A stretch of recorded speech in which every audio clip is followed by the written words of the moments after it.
Hi, my name is Carissa Laffey. Today I'm going to be showing you an activity that will utilize the beaches and dunes on the Bolivar Habitat Preserve.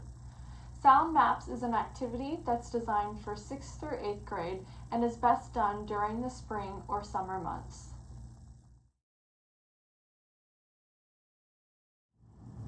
For sound maps, you will need paper, colored pencils, and a clipboard or something else to write on in the field.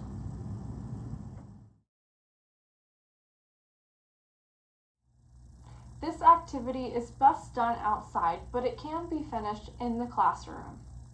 Take your students on a sound walk through the prairie. Everyone must be quiet in order to hear the subtle sounds of nature. They may be hearing the sound of insects buzzing by their head or birds that are singing as they're flying by. They also need to keep watch out for animals like mammals that are crawling across the ground and reptiles that are also rustling in the bushes. They also need to keep in mind that there are some man-made sounds that are happening around. All of these different sounds will be incorporated into their sound map. As you and your students are walking through the habitat, make sure that you are pointing out and identifying certain sounds that you are hearing. Over time, especially when you are hearing the same sounds over and over again, encourage your students to interpret those sounds for themselves. Ask your students questions so that they can make inferences about the sounds that they are hearing. Make sure that you are also walking through multiple different habitats.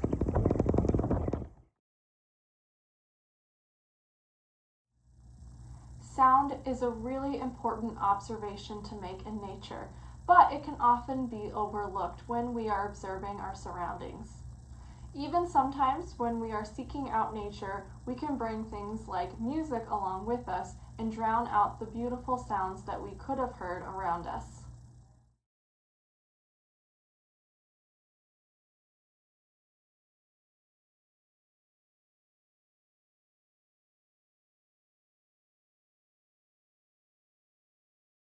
First, focus on the process of identifying and distinguishing different sounds, and then add a level of complexity by using context clues from the background environment and also a field guide to identify which species is making that sound.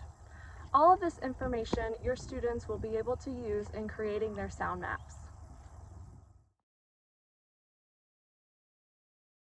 Have your students now designate their own spot where they would like to make their sound map. It should be away from the teacher and other students, but not so far that they are out of sight. They can do whatever makes them feel comfortable, whether it's sitting or standing while making their sound map.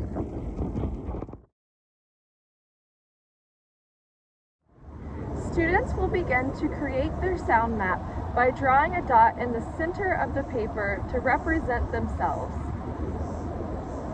The space at the top of the paper represents the space in front of them, and the space at the bottom of the paper represents space behind them. The right side of the dot represents space to the right, and so on. When you give the signal to start, students should begin recording everything they hear using a series of symbols that they can create. In this way, the students will use shapes to represent sounds that they hear.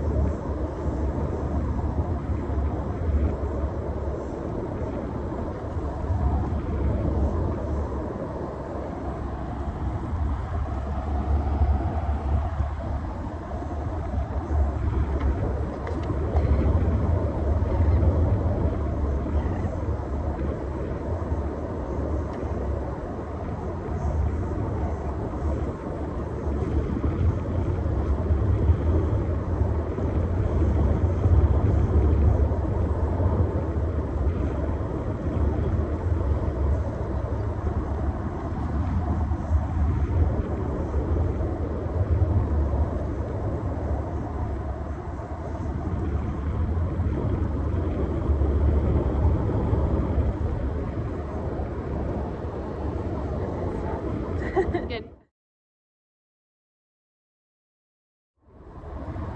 Whenever your students are hearing sounds that are repeated, they can use the same symbol to note that sound.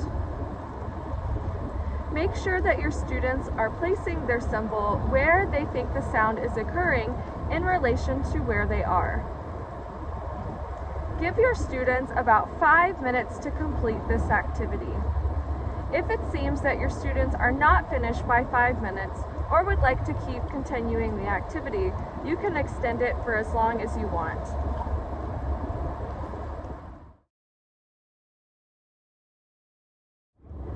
When you return to the classroom, you can have your students color their sound map.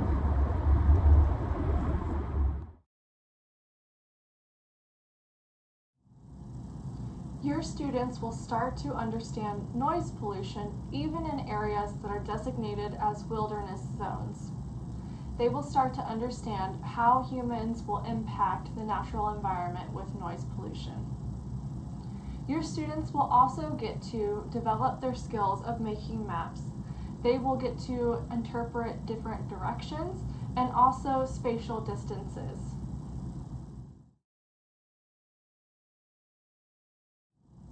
Some of your students may find it challenging to sit quietly in nature.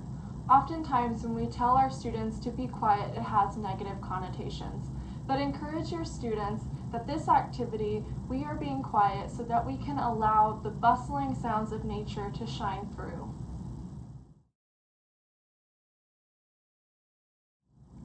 Sound maps is an activity that's suitable for all ages. However, if you are doing this activity with younger students, I encourage you to visit the Sound Walk video.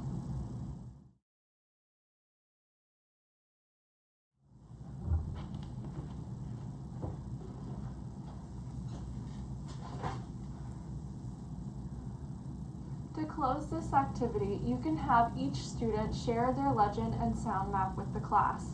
They can discuss any similarities or differences that they had in the sounds that they heard.